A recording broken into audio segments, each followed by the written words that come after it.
मेरा नाम शालू कुमारी है। मैं 17 साल की कुमारी लड़की हूँ। मैं बिहार की रहने वाली हूँ। आज जो मेरे साथ घटना हुई है, मैं आप लोगों को एक कहानी के जरिए से बताने वाली हूँ। एक दिन मेरे मम्मी पापा किसी काम से दिल्ली गए थे, तो मेरे घर में मैं और मेरा बड़ा भाई, जिसकी शादी हो चुकी है, और भाभी भी, जो अपने घर चली गई थी, तो मैं और मेरा बड़े भाई दोनों ही घर पर अकेले थे। उसी रात को मेरे सहेली का बर्थडे था, तो मैंने अपने बड़े भाई से कहा कि तुम भी साथ चलो, और वह भी आसानी से मान गए। तो हम दोनों उस रात को अपने सहेली के घर के लिए निकल पड़े थे, ताकि हम वहां खूब मस्ती कर सके। घर से हम लोग 7 बजे बजे निकले थे। कार में मैं और मेरा बड़ा भाई दोनों ही जा रहे थे।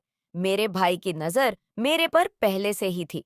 मेरे कपड़ों और शरीर को निहारता रहता था। जब से जवान हुई तब से ही उनकी आंखें मेरे ऊपर हमेशा रही हैं। मेरे भाभी काफी हॉट है, पर इसको कोई फर्क नहीं पड़ता। मेरी भाभी भी किसी दूसरे लड़के के चक्कर में रहती है, उसके साथ घूमती रहती है।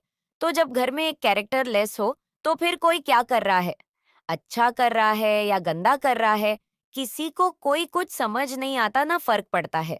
मेरी मम्मी भी कभी मेरी सपोर्ट नहीं करती, क्योंकि वह खुद ही पैसों के लिए किसी के साथ भी सब कुछ करने के लिए तैयार हो जाती है। जब घर में सब लोग कैरेक्टर लेस हो, तो एक इंसान सही नहीं रह सकती। मैं उसी में से थी। मैं कोशिश करती थी कि मैं ऐसा कुछ भी नहीं करूं जिससे मेरी इज्जत पर आंच आए। इस वजह से मैंने कभी किसी बॉयफ्रेंड लड़के के चक्कर में नहीं पड़ी। तो आपको समझ आ गया कि मेरा परिवार कैसा है। ऐसे में जब अकेला इंसान हो और उसके साथ एक लड़की हो, अंधेरी रात हो, सुनसान जगह पर कोहरा हो, तो बातें और भी आसान हो जाती हैं। वही मेरे साथ भी हुआ है। 10 बजे के करीब हम लोग यमुना किनारे में पर थे।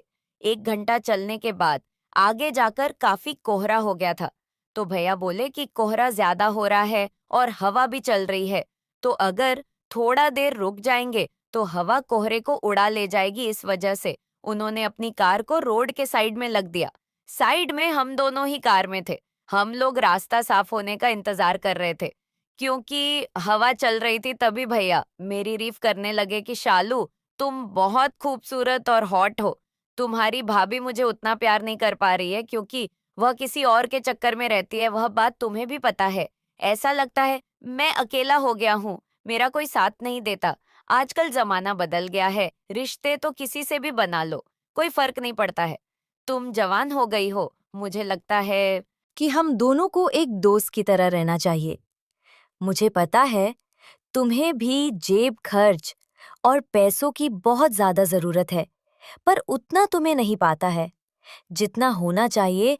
तुम्हारे दोस्त रोज नए नए कपड़े पहनते हैं, ब्रांडेड जूते चप्पल पहनते हैं, पर कई बार मैं देखता हूँ कि तुम वैसे नहीं पहन पाती हो जैसा तुम्हें पहनना चाहिए। मुझे पता है तुम्हें अभी नौकरी करने में समय है, तो अगर तू मेरी एक अच्छी दोस्त बन जाती हो बहन से ऊपर, तो मैं तुम्हारे लिए बहुत कुछ कर सकता हूँ।